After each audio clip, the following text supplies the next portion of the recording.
Hello everyone, welcome to Heena's online classroom. I'm so glad that you could make it to my lessons today, and I'm so happy to be online today. I'm pretty sure many of you have heard of the attack in Toronto that has happened over the week recently, and no, I personally was pretty hit hard by this incident. This is where many Koreans are living, and also many Koreans work there too. And many Koreans actually visit this area as well. So this is a very personal place for many Koreans that are living or staying temporarily in Canada, in Toronto right now.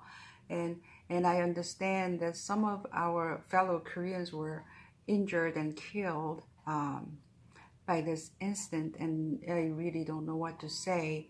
And my thoughts and prayers go to them and to the people around them who are heavily affected by this.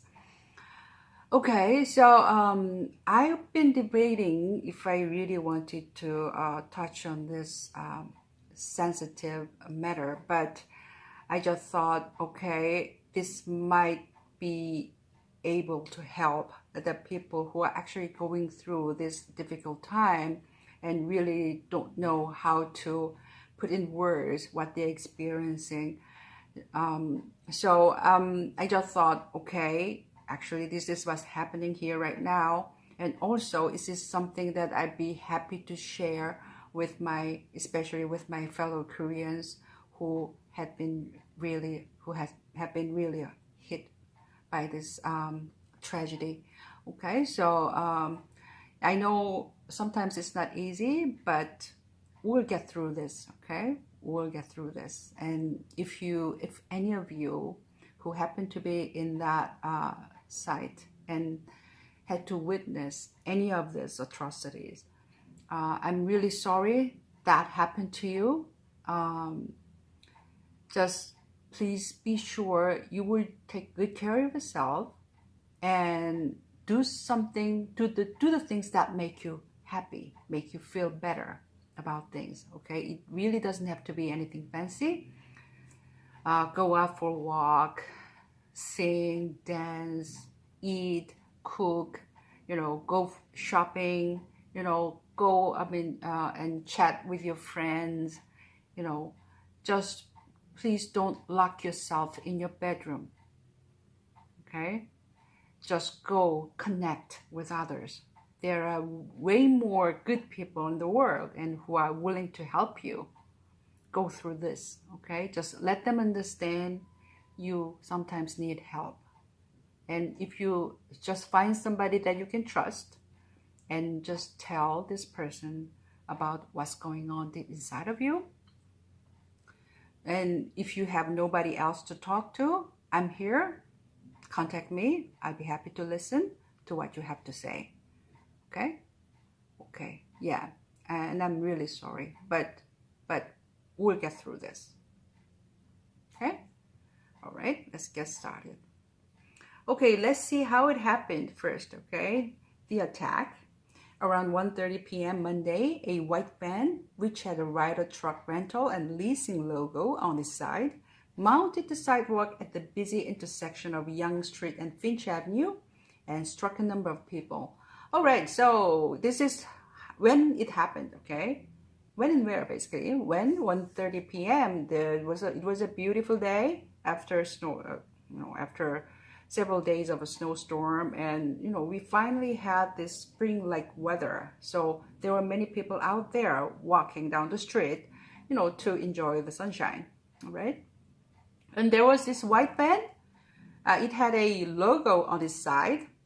It was saying Ryder Truck Rental and Leasing, and this truck actually go over the sidewalk at the busy intersection crossroad of Yonge Street and Finch Avenue. We just simply say Yonge and Finch, and struck a number of people. Yes, Yonge and Finch is basically where it's a kind of epitome of Korean community actually. So you will definitely see many Korean signboards and Korean people. Actually, it's just more like in Korea. Somewhere, I mean, a tiny little fraction of Seoul actually moved to this area. It just feels like it, okay? So, all right, so, excuse me. All right, let's move on to the next page. From there, the van proceeded southbound on Young for several blocks toward Shepherd Avenue. Okay, so from there, from Young and Finch, the van actually drove down south. So Finch and Young is on the Finch and Young is in north, while it just drove down to Shepherd Avenue, driving on Young Street. Okay.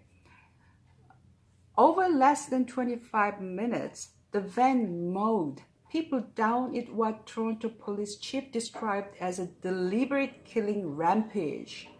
Okay, so over less than 25, everything happened for less than 25 minutes. Okay, the van mowed. Mowed is basically putting things down. Like for example, I mean, when you do some farming, you see this mower. That's how he hit people. I'm sorry, it's really horrible. But and in what Toronto police chief described, it was a deliberate was not an accident. It was by choice. Okay, he just basically he had every intention to killing rampage, to kill people. Okay, killing rampage. Rampage is something is done really quickly and violently. The van made it roughly 2.2 kilometers before being stopped on the sidewalk near Points Avenue with severe front end damage. Okay, so the van made it roughly, in other words, the van ran roughly 2.2 kilometers before being stopped on the sidewalk near Points Avenue. So Young and Points, he finally stopped at Young and Points, okay, with severe front end damage. Front end damage, there is an indentation on front of the car, so you could clearly see that it was severely damaged at the front. All right, so we'll move on to the next page.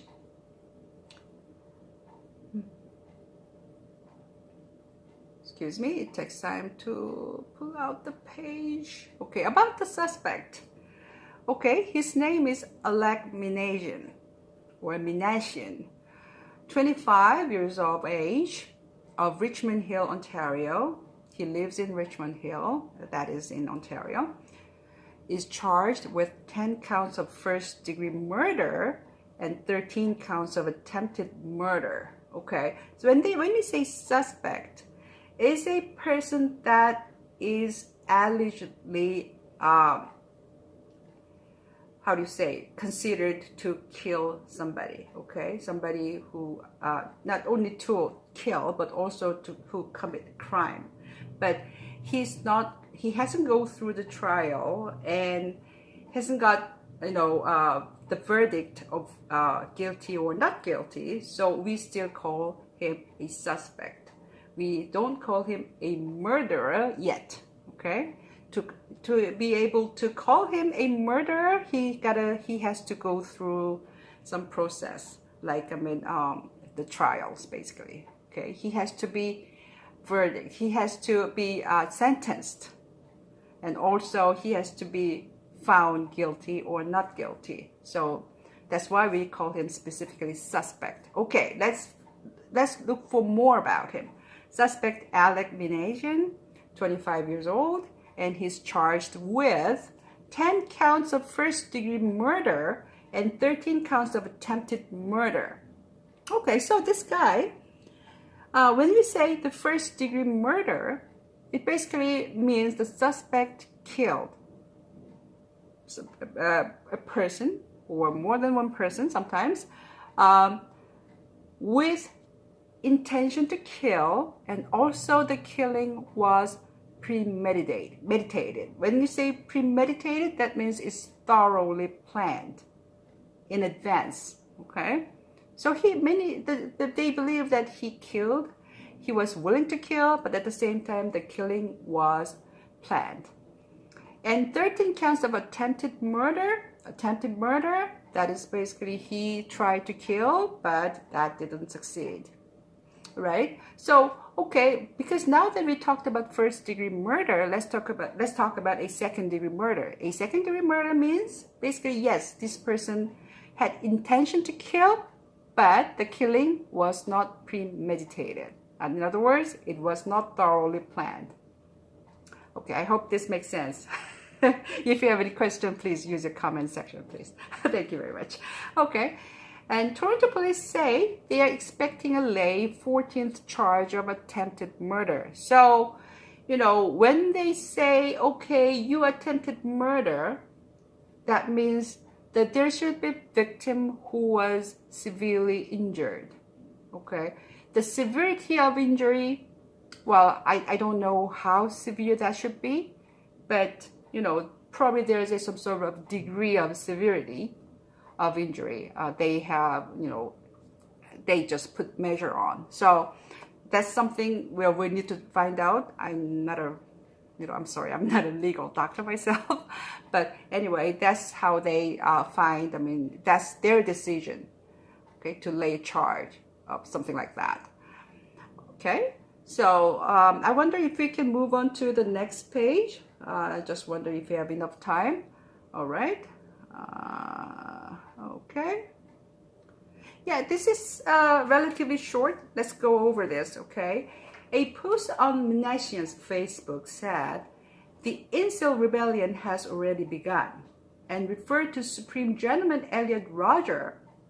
Rodger was a 22-year-old California man responsible for a deadly rampage in Isla Vista, California, and left 6 people dead. So he had a Facebook post, and he said, "Incel rebellion has already begun." Okay, incel. What is incel? Incel is a short for involuntary celibacy. Involuntary celibate. No, involuntary celibate. Excuse me. Okay, if we want to talk about my situation of not getting a date, which is totally out of my control, people just keep rejecting me, then you call yourself involuntarily celibate. Okay, does it make sense? But if you want to talk about your condition, you say, I am in this condition of involuntary celibacy. Do you understand what I'm saying? So there are two ways of saying it. But when you say just incel, you don't know if you're talking about the condition or if you're talking about yourself. I hope you understand what I'm saying, okay? So incel, for short, incel. So he was actually a plotting kind of rebel as an incel, okay? But how can you say an incel in Korean? I mean, how can you say it properly in Korean? Well, we usually say 모태솔로. Yeah, that's probably it, okay? And talked about Supreme Gentleman Elliot Rodger. Okay, so Elliot Rodger is one of a probably one of the most how you say? I mean, just he committed crime, which is, we call it probably one of the most heinous crimes in the world. All right, so yeah, I'm sorry, I'm just running out of time right now, but we'll just definitely go on to the next pages, and probably the half of this page as well next time. And I really am happy to see you again. And please take good care of yourself, right? And just we'll get through this. Okay. All right, guys. Thank you for listening, and I will talk to you soon. Bye for now.